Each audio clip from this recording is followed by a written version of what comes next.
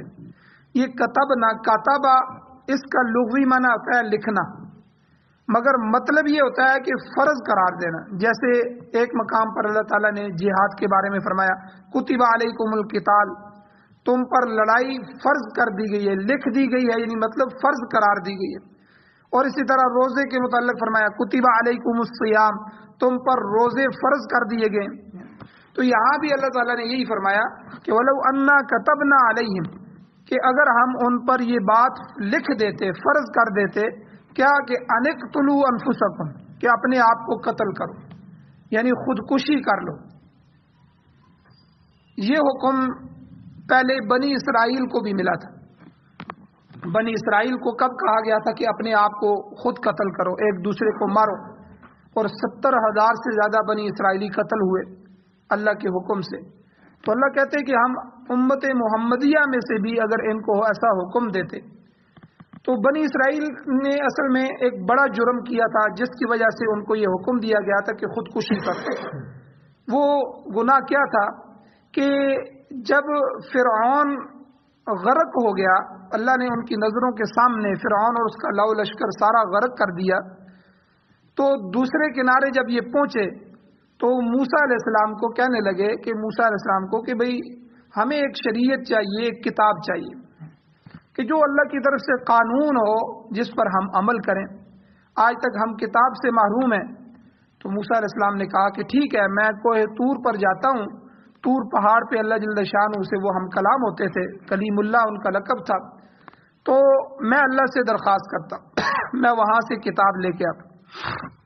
جب موسیٰ علیہ السلام وہاں گئے، پیچھے ہارون علیہ السلام کو، اپنے بھائی کو، ان کو وہاں اپنا خلیفہ بنا گئے۔ اب وہاں چلے گئے تو اللہ تعالیٰ نے ان کو کہا کہ آپ یہاں اعتکاف کریں۔ تو بہرحال 40 دن کے اعتکاف کے بعد تورات مل گئی۔ اب ان 40 دنوں میں ان سے صبر نہیں ہوا۔ پیچھے جو سامری تھا، اس سامری نے سب کا سونا جمع کر کے پگھلا کے اس سے ایک بچڑا بنایا، اور اس بچڑے میں اس نے حضرت جبرائیل علیہ السلام جب جو ہے لشکر کے ساتھ آئے تھے تو اس نے دیکھ لیا تھا کہ جبرائیل علیہ السلام کا گھوڑا جہاں قدم رکھتا ہے وہاں گھاس اگاتی ہے، نورانی مخلوق ہے۔ تو وہاں سے اس نے مٹی اٹھائی، اب اس کو مکس کیا تو وہ بچڑا جو ہے وہ بولنے لگا۔ تو اس نے لوگوں کو کہا کہ دیکھو موسیٰ علیہ السلام کو غلطی لگ گئی ہے، وہ اللہ تعالیٰ سے ہم کلام ہونے کے لیے کوئی طور پہ چلے گئے ہیں، خدا تو یہاں موجود ہے، یہ دیکھو خدا بول رہا ہے بچڑے میں۔ اب وہ بچڑا جو ہے وہ گوں گوں کرتا، بولتا تھوڑا سا۔ تو اب انہوں نے اس کی پوجا شروع کر دی، انہوں نے اس کو خدا سمجھ لیا، شرک شروع کر دیا۔ اب موسیٰ علیہ السلام واپس آئے تو دیکھا میری آدھی قوم تو شرک میں مبتلا ہو گئی ہے، اور یہ اتنے بدبخت لوگ ہیں کہ ان کو انتظار بھی نہیں ہوا۔ تو بہرحال اس وقت اللہ تعالیٰ نے یہ حکم نازل فرمایا، تو موسیٰ علیہ السلام نے ان کو سمجھایا اور غصہ کیا، اور جو ہے اللہ نے حکم دیا اب اس کی معافی کی ایک ہی صورت ہے کہ تم خودکشی کرو، ایک دوسرے کی گردنیں اتارو اپنے ہاتھ سے. بڑا سخت حکم تھا. بہرحال ان کی سچی توبہ تھی. 70,000 کے قریب بنی اسرائیلی وہاں جو ہے وہ ذبح ہو گئے. تو پھر اللہ تعالیٰ نے کہا کہ بس، حالانکہ حکم سب کے لیے تھا کہ ایک دوسرے کو سب قتل کرو، یہی معافی کی صورت ہے، لیکن جب 70,000 ہوئے تو کہا کہ بس ان کی توبہ قبول کر دی گئی. تو یہاں بھی اللہ تعالیٰ نے فرمایا کہ اگر ہم ان منافقین کے لیے یہ فرض کر دیتے انقتلوا انفسکم، کہ تم جو ہے بنی اسرائیل کی طرح تمہیں بھی حکم ہے کہ تم اپنے آپ کو قتل کرو، تو اور دوسرا حکم ہم اگر دے دیتے او اخرجوا من دیارکم، یا اپنے گھروں سے نکل جاؤ، اس کو بھی ہم ضروری قرار دیتے تو کیا ہوتا؟ کیا یہ ہمارا حکم مانتے؟ اللہ کہہ رہے ہیں ما فعلوہ، یہ ایسا نہیں کرتے، الا قلیل منہم، مگر بہت تھوڑے لوگ ان میں سے جو اصل صحابہ ہیں وہی جو ایسا کرتے. جو چند منافقین ہیں وہ کبھی بھی ایسا نہ کرتے، وہ نہیں مانتے. تو بنی اسرائیل کو خودکشی کا جب حکم ہوا تھا، میں نے کہا کہ انہوں نے تھوڑا سا پس و پیش کیا، جو ہے کمزوری دکھائی، لیکن بعد میں حکم کی تعمیل بھی کی. مگر ہماری شریعت میں یاد رکھیں خودکشی حرام ہے.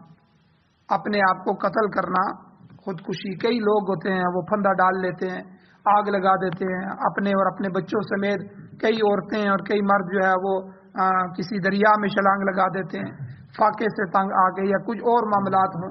تو ہماری شریعت میں خودکشی حرام ہے. حضور علیہ الصلوۃ والسلام نے اس کے بارے میں بھی سخت حدیث ارشاد فرمائی. ایک حدیث میں حضور نے فرمایا کہ جو آدمی خودکشی کرے گا تو اسے برزخ میں بھی اور آخرت میں بھی، یعنی برزخ کا عمل میں نے کل بھی بتایا تھا، پرسوں بھی، کہ جب آدمی مر جاتا ہے تو مرنے کے بعد جو اس کا ٹھکانہ ہوتا ہے آخرت تک، قیامت کے دن اٹھنے تک، یہ ہزاروں سال لاکھوں سال بھی ہو سکتا ہے، تو یہ برزخ ہے.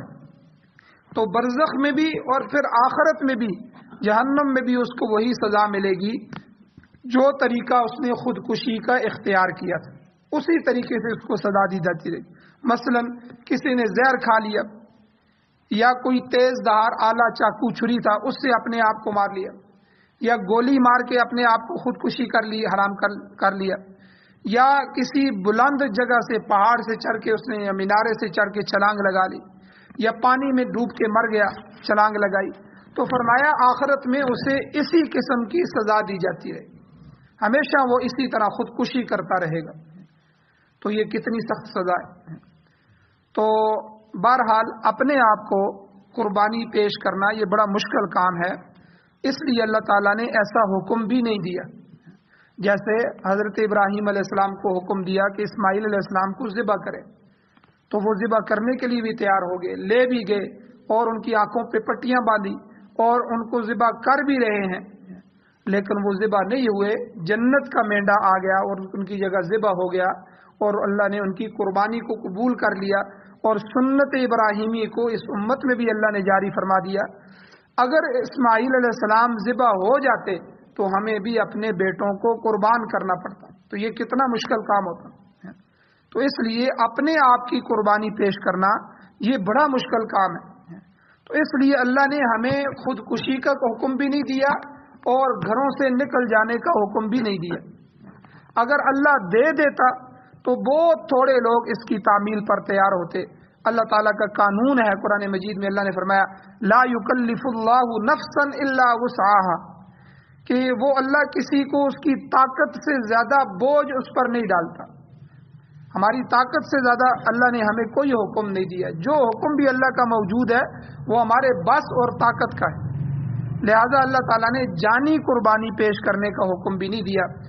بہت سے مفسرین ہیں، صاحب روح المعانی اور دوسرے مفسرین حضرات بہت سے صحابہ کا قول نقل کرتے ہیں. حضرت عمر رضی اللہ تعالیٰ کا قول نقل کرتے ہیں. حضرت عمر فرماتے تھے کہ اگر اللہ تعالیٰ ہمیں حکم دے دیتے کہ ہم اپنے آپ کو اس کی راہ میں قربان کر دیں تو یقیناً ہم ایسا کر گزرتے، مگر الحمدللہ اللہ نے ایسا حکم نہیں دیا. اسی طرح حضرت ابوبکر صدیق رضی اللہ تعالیٰ عنہ سے بھی اسی قسم کا جواب منقول ہے کہ فرماتے ہیں کہ اگر اللہ تعالیٰ حکم دیتا تو میں اپنی اور اپنے بال بچوں کی جانیں اللہ کی راہ میں قربان کر دیتا. تو حضور علیہ السلام نے جب صدیق اکبر رضی اللہ تعالی عنہ کا یہ جذبہ سنا تو حضور علیہ السلام نے فرمایا صدقت یا ابا بکر، اے ابو بکر تو نے سچ کہا، تمہارا ایمان واقعی اتنے اعلی درجہ کا ہے کہ اگر اللہ حکم دے دیتے تو تم واقعی اپنے آپ کو اور اپنے جو ہے گھر والوں کو، اپنے بیوی بچوں کو اللہ کے راستے میں ذبح کر دیتے، قربان کر دیتے۔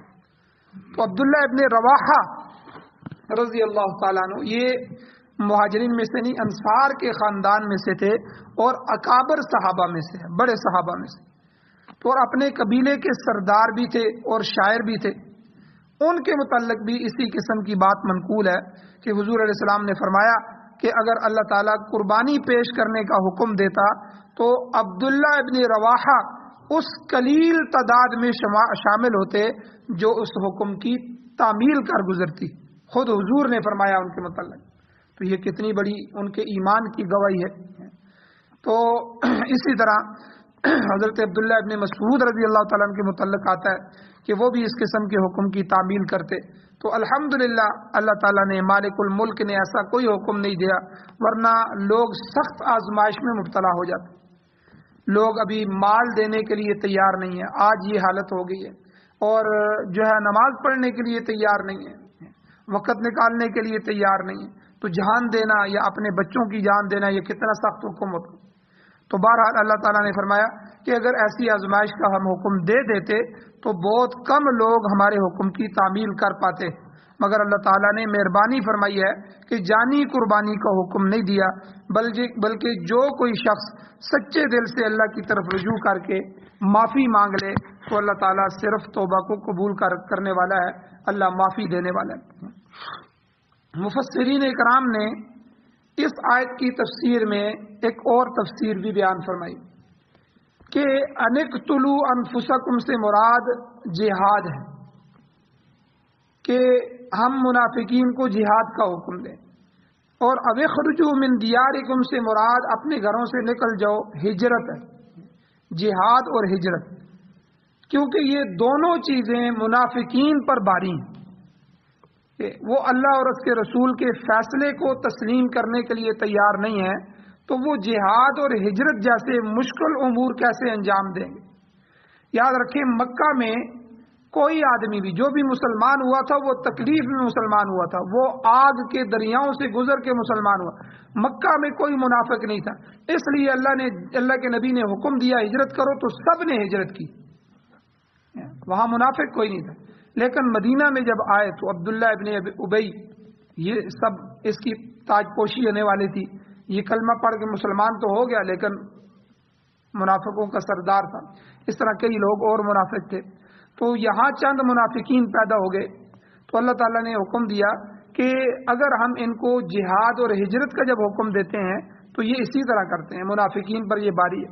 اور واقعی قرآن مجید میں آتا ہے جب اللہ کے نبی کسی جہاد کے لیے نکلتے تو جہاد کا اعلان کرتے تو منافقین آ جاتے، یعتذرون الیکم اذا رجعتم، ایک تو جب جہاد سے واپس آتے تو پھر آ کے بھی عذر کرتے، حضور ہمارا بچہ بیمار تھا، حضور آپ نے حکم دیا تھا، وہ فلاں فصل پکی ہوئی تھی، فلاں جگہ میں نے جانا تھا، یا میرے گھر خالی تھے، اگر میں گھر نہ ہوتا تو پیچھے معاملات ہو جاتے، تو اس طرح کے آ کے عذر کرتے۔ اور اسی طرح ہجرت کا اگر ہم حکم دیتے، ہجرت کا حکم تو ان صحابہ کو دیا جو سارے مخلص تھے، انہوں نے فوراً ہجرت کی، تو اگر ہم ان منافقین کو حکم دیتے تو یہ تو اپنا گھر کہاں چھوڑتے۔ تو اس لیے اللہ تعالیٰ نے فرمایا اگر ان دونوں باتوں کا حکم دیتا تو اس پر بہت قلیل تعداد، کم تعداد جو ہے وہ اس پر عمل کرتی، ما فعلوہ، نہ کرتے وہ ایسا، الا قلیل منہم، مگر بہت تھوڑے ان میں سے۔ اب ہجرت اور جہاد یاد رکھیں یہ اسلام کا حسن ہے، یہ دونوں چیزیں۔ ہجرت کی اہمیت کے متعلق آتا ہے کہ حضور نے فرمایا ان نشان الہجرتی لشدید، ہجرت کا معاملہ بڑا شدید ہوتا ہے۔ جب کسی علاقے میں کفار کو غلبہ حاصل ہو جائے، کافر کسی ملک پر قابض ہو جائیں اور اہل ایمان کے لیے شریعت پر عمل کرنا ممکن نہ رہے، وہاں رہنا ممکن نہ رہے، تو اللہ اور اس کے رسول کی خوشنودی کی خاطر وہاں سے ہجرت کر جانا یہ فرض ہو جاتا ہے۔ ایسے حالات میں جو شخص ہجرت کے لیے تیار نہ ہوگا وہ سخت گناہگار ہے۔ صحابہ اکرام پر جو ہجرت تھی وہ ہجرت فرض ہوئی تھی، جس طرح نماز فرض ہوتی ہے، حج فرض ہوتا ہے، زکوٰۃ فرض ہے، اسی طرح وہ اللہ کا حکم تھا اور فرضیت کے دائرے میں تھا کہ ہر ایک یہاں سے مکہ کو چھوڑ کے مدینہ کی طرف چلا جائے، ہجرت کر جائے۔ تو آج بھی یہ ہجرت کا حکم باقی ہے، لیکن کس کے لیے؟ کہ جہاں کوئی اللہ کے حکم پر عمل نہ کر سکے، جیسے ابھی انڈیا کے حالات بن رہے ہیں، وہاں ہے مسلمان کثیر تعداد میں لیکن انتہائی مظالم ہے، یا وہاں تو چلو پھر ان کی طاقت موجود ہے، ایسے حالات نہیں آئیں گے کہ ساروں کو ہجرت کرنے پر مجبور ہو جانا پڑے، لیکن برما ہے یا اسی طرح کئی اور ممالک ہے جہاں انسان جو ہے اسلام پر سخت پابندیاں ہیں۔ تو اس لیے ایسے علاقے جہاں کفار کا غلبہ ہو جائے اور وہ شریعت پر عمل نہ کرنے دیں، اللہ اور اس کے رسول کے حکم پر عمل نہ کرنے دیں، تو ایسے علاقوں سے اللہ اور اس کے رسول کی خوشنودی کے لیے، ان کی رضا کے لیے ہجرت کرنا فرض ہو جاتا ہے۔ تو ایسے حالات میں جو آدمی ہجرت کے لیے تیار نہیں ہوگا، ایک تو وہ سخت گناہگار ہے اور اس کے لیے جہنم کی وعید آئی ہے۔ اسی طرح اللہ کے دین کی اقامت کے لیے دوسرا حکم جہاد بھی فرض ہے۔ جہاد میں سب سے پہلے قتال شامل ہے، جیسے سورہ بقرہ میں آ چکا ہے کتب علیکم القتال، اللہ کہتے ہیں تم پر لڑائی فرض قرار دی گئی ہے، جہاد فرض کر دیا گیا ہے۔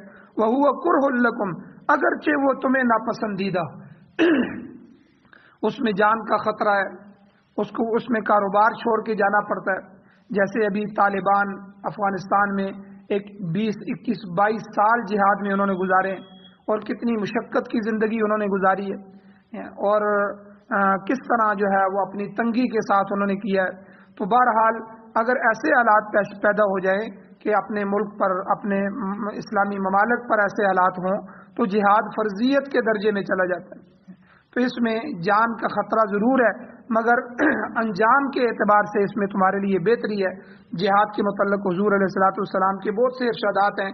ایک حدیث میں حضور نے ارشاد فرمایا ذروۃ سنام الاسلام الجہاد، یعنی اسلام کی کوہان جہاد ہے، بلندی جہاد ہے، یعنی جس طرح اونٹ کی شان اس کی کوہان ہوتی ہے، اونٹ جو ہوتا ہے اس کے درمیان جو ابری ہوئی ہڈی ہوتی ہے، کوہان جسے ہم کہتے ہیں، اس کی شان اس کی کوہان سے زیر ہوتی ہے۔ اسی طرح اسلام کی رفت، اسلام کی عزت، اسلام کی سربلندی وہ جہاد سے ہے۔ جہاد کے بغیر نہ حدود اللہ قائم ہو سکتی ہیں، نہ امن قائم ہو سکتا ہے۔ گویا دشمن کو مغلوب کرنے کے لیے اور شریعت کے اجرا کے لیے، شریعت کو لازم کرنے کے لیے جہاد ضروری ہے۔ عام حالات میں جہاد کا حکم جہاد فرض کفایہ ہوتا ہے۔ اگر مسلمانوں کی ایک جماعت جہاد کر رہی ہو، اس فریضے کو ادا کر رہی ہو، تو یہ تمام اہل اسلام کی طرف سے ادا ہو جائے گا۔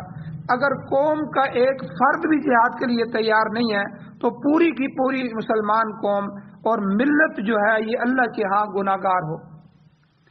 تو سب سے پہلے تو یہ قتال ہے، اور قتال کے علاوہ دین اسلام کی تعلیم، تبلیغ، اشاعت، تقریر اور تحریر بھی جہاد کا ہی حصہ ہے، اس کو بھی اسی میں شامل کیا گیا ہے۔ تو قتال کی طرح یہ فریضہ بھی فرض کفایہ ہی ہے، اور مسلمانوں کی ایک جماعت یہ فریضہ ہمیشہ ادا کرتی رہنا چاہیے۔ اگر اسلام کی تبلیغ رک جائے اور اگر عالم بننا رک جائے، مدارس کا نظام رک جائے، تو پھر بھی ساری قوم گناہگار ہو جائے گی۔ تو الغرض اللہ تعالیٰ نے ارشاد فرمایا اگر ہم ان کو جہاد کا یا ہجرت کا حکم دیتے اور ان پر یہ فرض قرار دیتے تو اس حکم کی تعمیل کرنے والے بہت کم لوگ ہوتے۔ مفسرین اکرام فرماتے ہیں کہ اس قلیل تعداد میں صحابہ اکرام تو سب کے سب داخل ہیں، کیونکہ وہ ہر حکم کی تعمیل کے لیے ہمیشہ تیار رہتے تھے۔ البتہ کمزور ایمان والے اور منافق لوگوں کے لیے یہ دونوں چیزیں بہت مشکل ہیں، وہ خود غرضی کے اندر مبتلا ہوتے ہیں، وہ آسائش کی زندگی گزار رہے ہوتے ہیں، وہ آرام طلبی کا شکار ہوتے ہیں۔ تو لہذا جو آدمی سہولت پسند ہو جائے تو وہ مشقت کو پھر برداشت نہیں کر سکتا۔ تو یہ ہم جو آج کل یہ نئی نئی مشینیں خرید رہے ہیں، پہلے جو ہے وہ ہمارے گھروں کی جو عورتیں ہوتی تھیں وہ ہاتھوں سے کپڑے دھوتی تھی، دور سے پانی بھر کے لاتی تھیں، اور اسی طرح کے معاملات ہوتے تھے، ان کی صحتیں بھی صحیح ہوتی ہیں۔ آج کل مشینی دور آ گئے ٹھیک ہے، وہ لسی بناتی تھیں تو وہ پورا ان کو مجاہدہ کرنا پڑتا تھا. آج جو ہے وہ لسی، دودھ، مکھن نکالنے کی مشینیں آ گئی، آٹا گوندنے کی مشینیں آ گئی ہیں، کپڑے دھونے کی مشینیں آ گئی ہیں، کپڑے سکھانے کی مشینیں آ گئی ہیں. یعنی یہ سب کیا ہے؟ یہ سہولت کی زندگی. اب یہ آدمی سہولت پسند ہو گیا. جب سہولت پسند ہو گیا، ان کو کبھی مشین خراب ہو جائے تو ایک اد دفعہ اتنے کپڑے دھونے پڑ جائیں ہاتھ پہ تو وہ بیمار ہو جاتی ہیں. وہ کہتی ہیں اتنے کپڑے ہم کیسے ہاتھ پہ دھوں گے؟ تو وجہ کیا ہے؟ تو یہی ہے، آدمی جب کاروبار میں، دنیا میں گھس جائے اور اتنا وقت نہ ہو کہ وہ نماز کے لیے بھی وقت نہ نکال سکے، اور پھر دفتروں میں اے سی لگا ہوا ہے، گھر میں اے سی لگا ہوا ہے، گھر سے نکلے گاڑی میں بیٹھے، گاڑی میں اے سی لگا ہوا ہے، گاڑی سے نکلے جا کے دفتر میں بیٹھے، دفتر میں اے سی لگا ہوا ہے، دفتر سے پھر نکل کے گاڑی میں بیٹھے، پھر گھر آئے، ہر جگہ یہ سہولت آ گئی. اب وہ گاڑی سے تھوڑی دیر کے لیے بھی باہر نکلتے ہیں بازار میں تو کہتے ہیں بہت گرمی ہے. ٹھیک ہے، وہ اس کو گرمی کو برداشت نہیں کر سکتے، حالانکہ وہ لوگ جو اے سی میں نہیں رہ رہے وہ اسی گرمی کو برداشت کر رہے ہیں. تو سہولت پسند آدمی، تو خود غرض آدمی، آرام طلب آدمی جو ہے وہ جہاد نہیں کر سکتا، وہ ہجرت نہیں کر سکتا. تو یہ دونوں مشکل کام ہیں، اس لیے منافقین پر بھاری. اللہ تعالیٰ سے دعا ہے اللہ ہمیں عمل کی توفیق عطا فرمائے. آمین. الحمدللہ رب العالمین والعاقبۃ للمتقین والصلاۃ والسلام علی رسولہ النبی الامی الکریم. یا اللہ ہماری کمیوں کو تنیوں کو معاف فرمائیے، درگزر فرمائیے، صغیرہ کبیرہ گناہوں کو معاف فرمائیے. یا اللہ نبی علیہ الصلوۃ والسلام کی جو تعلیمات ہیں یا اللہ اس پر عمل کرنے کی توفیق عطا فرمائیے. یا اللہ ہمیں جہاد کرنے کی توفیق عطا فرمائیے، میدان جہاد میں نکلنے کی توفیق عطا فرمائیے. یا اللہ ہمیں شہادت کی موت نصیب فرمائیے. یا اللہ جو شہادت آپ کے پیغمبر نے آپ سے بار بار مانگی، یا اللہ وہی شہادت ہمیں عطا فرمائیے. یا اللہ نبی علیہ الصلوۃ والسلام کے لائے ہوئے دین کو آگے پھیلانے کی توفیق عطا فرمائیے. قرآن و سنت کی بالادستی نصیب فرمائیے، قرآن و سنت کی حکومت نصیب فرمائیے. یا اللہ قرآن میں جو سنا پڑا یا اللہ اس پر عمل کرنے کی توفیق عطا فرمائیے. یا اللہ جو حضرات بیمار ہیں ان کو شفا عطا فرمائیے، جو مشکلات کے اندر، قرضوں کے اندر پھنسے ہوئے ہیں یا اللہ ان کی مدد نصرت فرمائیے. یا اللہ جو حضرات ایمان کی حالت سے اس دنیا سے جا چکے ہیں یا اللہ ان سب کی بخشش فرمائیے. صلی اللہ تعالی علی خیر خلقہ محمد وآلہ وصحبہ اجمعین برحمتک یا ارحم الراحمین.